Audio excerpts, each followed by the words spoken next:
یعنی محسوس یہ ہو رہا تھا کہ جو مجمع ہے وہ چارج بھی ہے اور وہ حزب اللہ کی حمایت میں بہت آگے جانے کے لیے بھی تیار ہے. لہذا ایرانی مذاکرات کار جو ہوں گے ان پہ بھی بڑا شدید دباؤ ہے کہ وہ حزب اللہ کے عنوان سے وہ اب یہاں پہ تو ایسے ایسے سلوگنز بنے ہوئے ہیں کہ حزب اللہ اور ایران ایک ہیں, کوئی جدا حصہ ہے ہی نہیں کہ آپ کہیں کہ یہ ایران ہے اور یہ حزب اللہ ہے. تو اس تناظر میں یقیناً امریکہ پہ بہت دباؤ ہے. میں سمجھتا ہوں کہ یہاں پہ ہمارے اسلامی ممالک کو, عرب ممالک کو بھی اپنا ایک رول پلے کرنا چاہیے کہ گریٹر اسرائیل کا جو منصوبہ ہے نیتن یاہو کا, اس میں عرب ممالک تو آ رہے ہیں, ایران اس میں شامل نہیں ہے. ایران تو اپنے ایک نظریے کی بنیاد پہ جو ہے وہ فلسطین کی آزادی اور مسجد الاقصی کی آزادی کے لیے لڑ رہا ہے. اس کا تو جغرافیہ گریٹر اسرائیل میں ہے ہی نہیں. تو ان عرب ممالک کو, یا وہ ممالک جو اس وقت جس کا اوپی نیتن یاہو نے اعلان کیا ہوا ہے کہ یہ گریٹر اسرائیل کا حصہ ہے, تو وہ یہاں پہ اب ان کو اپنا رول پلے کرنا چاہیے. یہ ایک بڑا کریٹیکل ٹائم ہے. اس موقع پہ اگر نیتن یاہو اور اسرائیل اور زائنسٹ لابی کو دبا دیا گیا تو بہت سارے مسائل آئندہ کے خطے کے حل ہو سکتے ہیں. بالکل ٹھیک ہو گیا. اچھا انس, آپ کو کیا لگتا ہے کہ پوسٹ وار سینیریو میں, کیونکہ مڈل ایسٹ جو ہے وہ بھی بہت تیزی سے بدل رہا ہے اور مڈل ایسٹ آرڈر بھی بدل سکتا ہے, جیسے کمپلیٹلی اب سعودی عرب بھی جو ہے وہ نہیں ریلائی کر رہا امریکہ کے اوپر سیکیورٹی کے لیے, قطر جو ہے وہ بھی پاکستان سے جو ہے ایک ڈیفنس ایگریمنٹ کرنا چاہ رہا ہے, تو امریکہ کا رول تو کم ہوتا نظر آ رہا ہے, لیکن وہ گیپ پاکستان فل کرتا ہوا آپ کو نظر آ رہا ہے سیکیورٹی کا ان مڈل ایسٹ؟ دیکھیں ایونچولی تو بالکل پاکستان اس کو فل کرتا ہوا نظر آتا ہے, لیکن امیجیٹ اگر آفٹر مارتھ میں اگر آپ مجھ سے بات کریں تو فوراً پاسبل نہیں ہوگا, کیونکہ geopolitical alignments, regional compulsions, political decisions, یہ ساری یہ صرف الفاظ نہیں ہیں, بڑے الفاظ نہیں ہیں, یہ ایک ایسی حقیقت ہے جو کہ کنسیڈریشنز میں ہمیشہ آتی ہیں اور جو کہ آؤٹ پلے کر دیتی ہیں جو بھی گراؤنڈ ریالٹی ہوتی ہے. تو میرے خیال سے بالکل پاکستان اس گیپ کو جو ہے وہ برج ضرور کرے گا, لیکن فوراً نہیں, تھوڑا وقت لگے گا. قطر کی آپ نے بات کی, قطر کے ساتھ ٹرکی کی بات ہو رہی ہے کہ سعودی پاکستان میوچل ڈیفنس ایگریمنٹ, جو strategic mutual defence agreement SMDA, اس میں آنے کی بات چیت ہو رہی ہے ٹرکی کی. اس میں آرٹیکل 6 جو ہے, آرٹیکل 6 آف نیٹو, وہ ایک بہت بڑی ہنڈرنس ہے کیونکہ ٹرکی جو ہے وہ نیٹو کا ممبر ہے. تو میرے خیال سے ریجنل الائنمنٹس کے جو ویکیوم ہے پاکستان ایونچولی اس کو ضرور فل کرے گا, اور اس کا جو ٹرن اراؤنڈ فیکٹر تھا وہ میرے خیال سے پچھلے سال کے جو ایونٹس ہیں مئی 2025 کے, کہ جب پاکستان نے اپنے سے 7 گنا بڑے دشمن کو جو ہے وہ دھول چٹا دی تھی, تو اس کے بعد دنیا نے یہ دیکھا کہ پاکستان اب کلیم نہیں کرتا اپنے آپ کو ایک نیٹ سیکیورٹی اسٹیبلائزر کے طور پہ, بلکہ ایک ایکچولی نیٹ سیکیورٹی اسٹیبلائزر ہے. اور اب اسی کی شاخسانے میں ہم دیکھ رہے ہیں کہ ایران اور US میڈیشن جو ہے یہ ویکیوم میں نہیں ہو رہی, یہ ایک چین آف ایونٹس ہے, اور اس چین آف ایونٹس کے ذریعے اب ایران US میڈیشن بھی پاکستان کروا رہا ہے. بالکل, گفتگو کے سلسلے کو یہیں سے آگے بڑھائیں گے. یہاں پہ وقت ہوا ایک بریک کا, ہمارے ساتھ رہیے.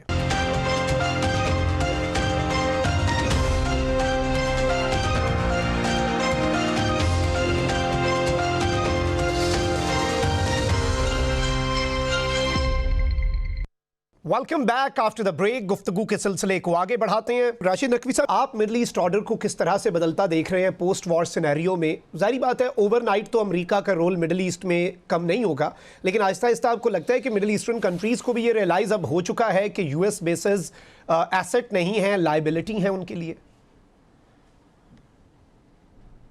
جی بالکل, یہ نقطہ بڑا اہم ہے جو لائبلٹی والی آپ نے بات کیا, لیکن ہم ایک چیز کو یہاں پہ نظر انداز نہیں کر سکتے کہ چائنا یہاں پہ ایک اپنا بڑا رول پلے کر سکتا ہے, چاہے وہ پاکستان کے ساتھ مل کے کرے یا کسی اور انداز سے. دیکھیں چائنا نے سعودی عرب اور ایران کو ایک جگہ پہ بٹھا دیا تھا, اور آج بھی ہم دیکھ رہے ہیں کہ آج بھی سعودی عرب کے وزیر خارجہ اور عباس عراقچی کی بڑی تفصیلی ملاقات ہوئی ہے. 2 ہفتے پہلے سعودی عرب نے عدم جہریت کا معاہدہ کرنے کے لیے ایران سے باقاعدہ کمیونیکیٹ کیا اس مسئلے میں کہ ہمارے درمیان ایک عدم جہریت کا معاہدہ ہونا چاہیے. دیکھیں اگر سعودی عرب ساتھ آ جاتا ہے, اور قطر کا مسئلہ یہ ہے کہ قطر کی اور ایران کی آئل گیس فیلڈ ایک ہے, تو گیس فیلڈ ایک ہونے کی وجہ سے دونوں جسے کہتے ہیں نا ایک ہی جگہ پہ ایک ہی ان کا اقتصادی جو منبع ہے وہ ایک ہے, اور اس میں وہ ایک دوسرے کی مخالفت میں نہیں جا سکتے. دوسرا قطر کو یہ بھی احساس ہو گیا ہے کہ خود اس کے ملک کے اندر اسرائیل نے آ کے حماس کے رہنماؤں کو قتل کیا ہے، لیکن نہ امریکہ اس پہ کچھ بولا ہے اور نہ اس پہ کوئی اور ریئیکشن آ چکا ہے. تو اس لحاظ سے قطر بھی میں سمجھتا ہوں کہ اس کو احساس ہو چکا ہے. سعودی عرب کے اندر یہ چیز موجود ہے، کیونکہ اس وقت دیکھیں بن سلمان کے سامنے 2030 ویژن ہے، اور وہ ویژن علاقے میں کشیدگی کی صورتحال میں کبھی بھی پروان نہیں چڑھ سکتا. اس کے لیے اسے علاقے کے سارے ممالک، بالخصوص اس صورتحال میں، موجودہ صورتحال میں، اسے ایران کے ساتھ اپنے تعلقات بہترین کرنے ہوں گے. بہتر نہیں بلکہ بہترین کرنے ہوں گے اگر وہ اپنے اس 2030 ویژن تک پہنچنا چاہ رہے ہیں. اگر سعودی عرب قطر آپ کے ساتھ میں کہتے ہیں کہ اس میں آ جاتے ہیں، اور پیچھے سے چائنا بھی بڑے سلو اینڈ اسٹڈی انداز سے، تو امریکہ کے آپ نے تو اس میں کہا ہے نا کہ اتنا فوری طور پہ اس کی مداخلت جو کم نہیں ہوگی. میں تو اس کو بڑی تیزی سے دیکھ رہا ہوں کہ امریکہ کا اس علاقے سے بوریا بستر گول ہوتا ہوا نظر آ رہا ہے. اس میں چائنا بھی پیچھے آئے گا، رشیا بھی آئے گا، اور ایران تو ہے ہی ہے. اور ایران نے اب ثابت بھی کر دیا ہے کہ یہ خود عرب ممالک کے لیے امریکہ ایک بوجھ ہی ہے.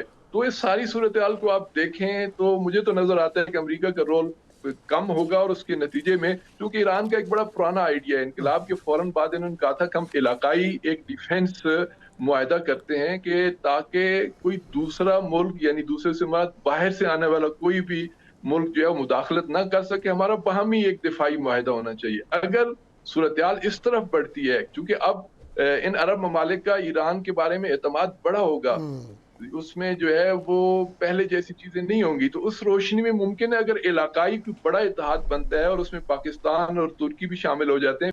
راشد نقوی صاحب، آپ کا پوائنٹ آ گیا. انس، ایٹ دی اینڈ آپ کو لگتا ہے کہ چائنا اور رشیا جو ہے وہ اب مڈل ایسٹ میں اپنا رول بڑھائیں گے؟ دیکھیں بالکل بڑھائیں گے. رشیا اور چائنا کو تو خاص طور پہ مڈل ایسٹ کے حوالے سے اگر فلسطین کا ایشو دیکھیں تو انہوں نے فلسطین کی جو ریکنسیلیٹری کانفرنس، اس کے میرے خیال سے 4 ادوار اب تک وہ کروا چکے ہیں چینی سائیڈ. تو چائنیز سائیڈ اپنا انفلوئنس آلریڈی ایکسپینڈ کرنا چاہتی ہے، نہ صرف کانفلکٹ ریزولوشن میں بلکہ مڈل ایسٹ میں ایز اے سپر پاور کے طور پہ. رشیا ایک آلریڈی اولیگارکی کے تھرو اپنا ایک انفلوئنس انجوائے کرتی ہے، بزنس اولیگارس کے تھرو اپنا انفلوئنس انجوائے کرتی ہے. اس طرح سے مجھے رشیا کا انفلوئنس مڈل ایسٹ میں نظر نہیں آئے گا، خاص طور پہ Gulf countries near to the Persian Gulf اور دا گلف آف عمان، اس کے آس پاس کی جو ممالک ہیں اس کے قریب مجھے رشیا کا انفلوئنس بڑھتا ہوا نظر نہیں سمجھ میں آتا، کیونکہ وہ ممالک ہیں جو کہ پریڈومیننٹلی امریکی جسے کہتے ہیں انفلوئنس اس کے اندر موجود ہیں. ہاں، چین، میں بھی پچھلے مہینے وزیر اعظم شہباز شریف جب چین میں تھے تو ان کے دورے کو کور کر رہا تھا، اور چین جو ہے بالکل مڈل ایسٹ میں ہونے والی صورتحال پر کنسرنڈ ہے، ایران پر ہونے والے جو حملہ ہے اس کے حوالے سے کنسرنڈ ہے. اور چینی اکانومی جو ہے وہ اگر اس کا آپ موازنہ کریں امریکہ کے ساتھ تو چینی اکانومی تھرائیو کرتی ہے امن میں، یا پیس ٹائم اکانومی کہلاتی ہے. کنٹری ٹو دیٹ اگر امریکی اکانومی کا موازنہ کریں تو وہ وار ٹائم اکانومی کہلاتی ہے، وہ جنگی حالات میں جو ہے وہ اس کا تسلسل رہتا ہے. تو چائنا تو ڈیفینیٹلی اپنا مجھے انفلوئنس بڑھاتے ہوئے نظر آتا ہے. ٹھیک ہو گیا، بہت بہت شکریہ. انس ملک صاحب اور راشد نقوی صاحب ہمارے ساتھ موجود تھے. ناظرین اکرام، یہاں پہ وقت ہوا ایک بریک کا. بریک کے بعد آپ سے ملاقات ہوگی. اسٹے ود اس.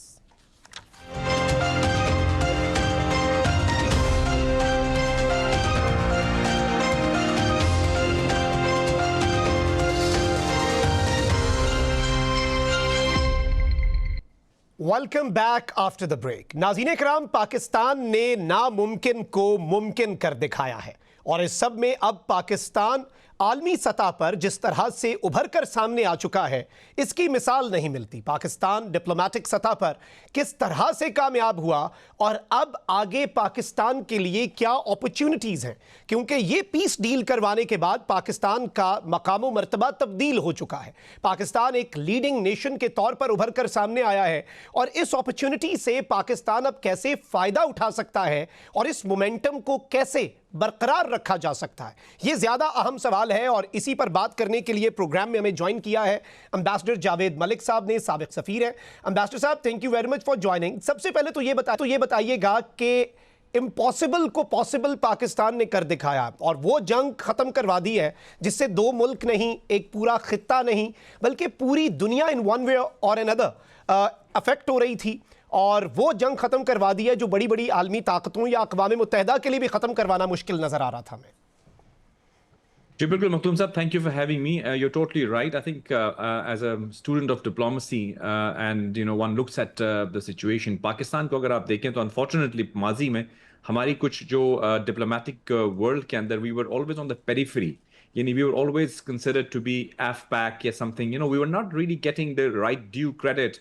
جو پاکستان کے ٹیلنٹس اور ابیلٹیز ہیں ان کو اپریشیٹ نہیں کیا جا رہا تھا جس طرح سے کیا جانا چاہیے. لیکن ہم نے دیکھا کہ جب ہمارے پاس ایک رائٹ لیڈرشپ آئی, پرائم منسٹر شہباز شریف اور فیلڈ مارشل بالخصوص اور فورن آفس کی پوری ٹیم میں سمجھتا ہوں اس لیڈرشپ کے اندر انہوں نے اس طرح سے کام کیا کہ دنیا کو یہ قائل کر دیا کہ Pakistan is a serious diplomatic player on the global stage. ایک ایسا کانفلکٹ جو کہ آپ نے بالکل صحیح کہا, صرف دو ممالک کے درمیان ایک روایتی جنگ نہیں تھی بلکہ ایک ایسی جنگ تھی جس میں ایک طرف ایک سپر پاور کھڑی تھی اور دوسری طرف ایک ایسی ایڈورسری جو کہ 47 سال سے ان کے ساتھ میں سمجھتا ہوں حالت جنگ میں ہی ہے. ڈائریکٹ کانفلکٹ اگر نہ بھی ہو, indirectly they were always at conflict.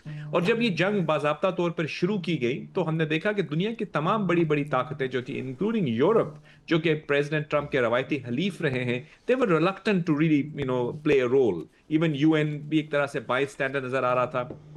اس ساری پری ٹیکسٹ کے اندر, اس سارے کانٹیکسٹ کے اندر ہم نے دیکھا کہ ایک بہت ہائی سٹیکس ڈپلومیسی پاکستان نے کی, جس پہ میں بھی سمجھتا ہوں کہ ہو سکتا ہے خدا نہ خواستہ اگر ناکامی بھی ہو سکتی تھی, یعنی کامیابی کا بھی چانس تھا, ناکامی کا بھی چانس تھا. لیکن وہ کہتے ہیں کہ لیڈرشپ آپ تبھی اپنی ڈیمونسٹریٹ کر سکتے ہیں جب ایک چیلنج کو آپ اڈاپٹ کرتے ہیں, پھر اس چیلنج کو آپ منطقی انجام تک پہنچاتے ہیں. اور ایسا بہت سارا یعنی اسلام آباد ٹاکس کے بعد بھی ہم نے دیکھا کہ بہت سارے ایسے مقام آئے جہاں پہ ڈسپونڈنسی آ رہی تھی, کچھ سپوائلرز بھی تھے. ہم دیکھ رہے تھے کہ پاکستان کے بارے میں بھی باتیں کی گئیں اور ہماری اس پیس پروسیس کے اندر یعنی کہیں نہ کہیں رکھنے بھی ڈالے گئے. لیکن الحمدللہ ہماری لیڈرشپ جو ہے وہ ثابت قدم رہی, ڈٹرمنڈ رہی, بیکاز وہ پرخلوص ایفرٹس کر رہے تھے کہ اس خطے کے اندر امن قائم ہو سکے.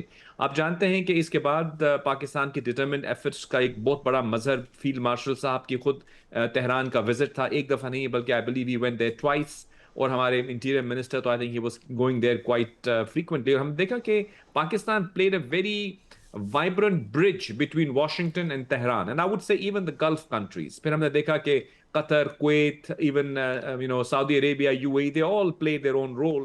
اور الحمدللہ آج ہم اس جگہ پہ کھڑے ہیں جہاں پہ ہم کہہ رہے ہیں کہ this deal is just a matter of days. I think 19th کو یہ سائن ہوگی.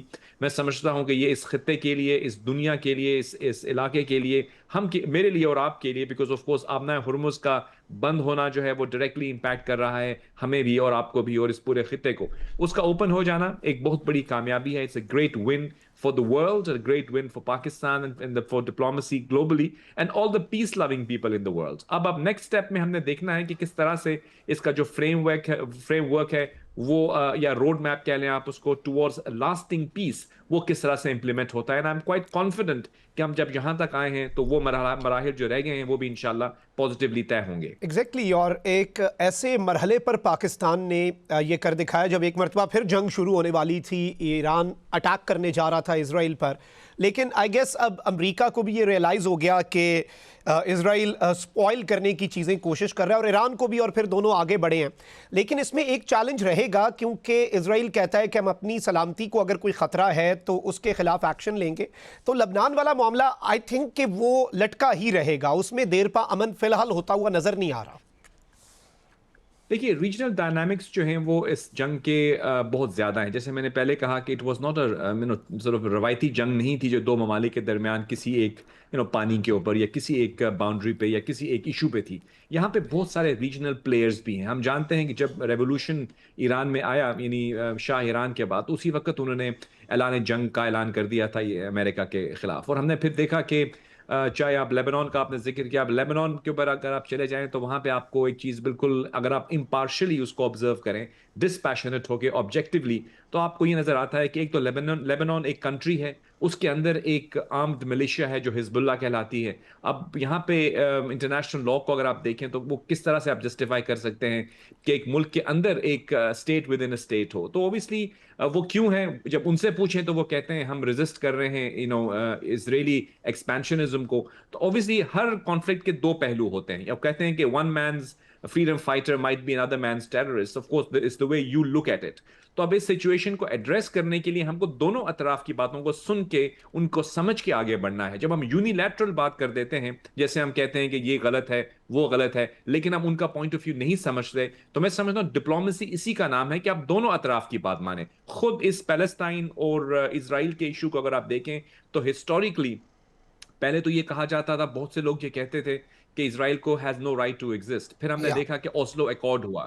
اوسلو ایکارڈ کے اندر آپ نے دیکھا کہ یاسر عرفات اور یtzhak ربین نے مل کر, آئی بلیو ان کے جو پرائم منسٹر تھے اس وقت, maybe I am getting his name, I think I am getting it right, اگر غلطی ہوئی تو I am sorry, but the prime minister of Israel at that time and Yasser Arafat, they signed an Oslo accord.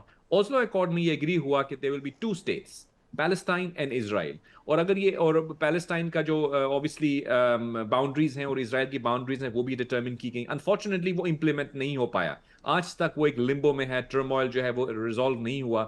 تو ہم obviously دیکھ رہے ہیں کہ لیبنان ہو, یہاں سے آپ یمن کو دیکھ لیں, عراق کو دیکھ لیں. So these are very complicated issues. Again میں یہ کہوں گا کہ اتنا کمپلیکیٹڈ ایشو کو ایک جب انہوں نے جنگ کی تو غالباً انہوں نے ایک پینڈوراز باکس کو کھول دیا تھا, اور وہ تمام ایشوز جو تھے وہ کراپ اپ ہو گئے تھے. اب ان تمام کو ایک طرح سے سیٹل کر کے ہم آگے بڑھے ہیں, بٹ آئی ہوپ کہ انشاءاللہ اس آبنائے ہرمز کے کھلنے کے بعد, نیوکلیر ایشو کو ایڈریس کرنے کے بعد, یہ جو باقی مسائل ہیں ان کا بھی حل کر لیا جائے, دین وی ول ہیو اے لاسٹنگ پیس, جو کہ دونوں اطراف کی باتوں کو سن کے ہم تبھی اچیو کر سکتے ہیں. Unilaterally peace can not be achieved in my opinion. بالکل, یہ ایک بڑی امپورٹنٹ اور آئی گیس ریشنل اپروچ ہے. اس کے ساتھ ہی ساتھ امبیسڈر صاحب, اب ذرا پاکستان کے رول کی ہم نے بات بھی کر لی کہ ہم نے بہت بہترین انداز میں چیزوں کو ہم آگے لے کر بڑھے ہیں, اور آگے بھی پاکستان کا ایک رول رہے گا. وہ جو ایک جیسے ہی فرائیڈے کو ڈیل سائن ہوتی ہے یا ایم او یو, پھر ایک وہ سٹارٹ ہو جائے گا 60 دن کا ایک پیریڈ, اور اس میں پھر دونوں سائڈز کا کیونکہ مسٹرسٹ ہے تو لگ یہ رہا ہے کہ تھوڑا سا وہ کچھ کریں گے, پھر یہ کریں گے, ایک ایک سٹیپ وائز آگے بڑھیں گے, اور مہینے کے اندر اندر آبنائے ہرمز جو ہے وہ بھی کلیئر ہو جائے گا. بٹ اگر ہم آگے بڑھتے ہیں اب اس پورے پیس پروسیس کے بعد, اب پاکستان ایک رسپانسبل نیوکلیئر اسٹیٹ, پہلے ہی ہم اپنے آپ کو دکھا چکے پچھلے سال مئی کی جنگ میں, اب ہم ایک پیس میکر کے طور پر بھی ابھر کر سامنے آئے. اس اپرچونٹی سے پاکستان فائدہ کیسے اٹھا سکتا ہے ڈپلومیٹکلی اور اپنی اکانومی بہتر کرنے کے لیے بھی؟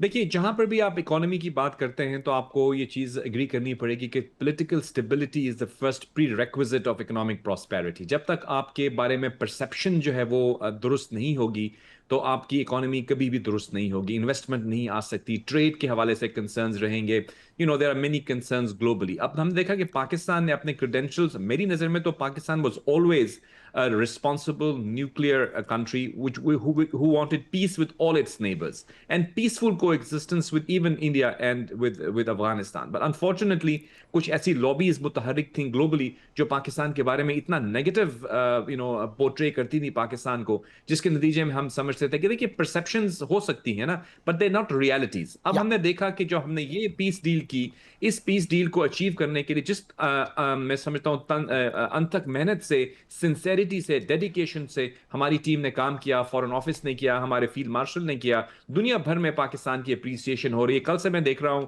ایک دفعہ پھر ایک فلری آف جو اسٹیٹمنٹس دنیا بھر سے آ رہی ہیں اپریشیٹنگ پاکستان. تو I think it will play a very big role in trying to dispel the negative rumors which were being spread globally by the detractors of Pakistan. اور پاکستان کا جو true image ہے, میں کہتا ہوں جو true image which was always there but unfortunately was being sort of marred by these negative propaganda against Pakistan, وہ سارا جو ہے وہ dispelled ہوا ہے.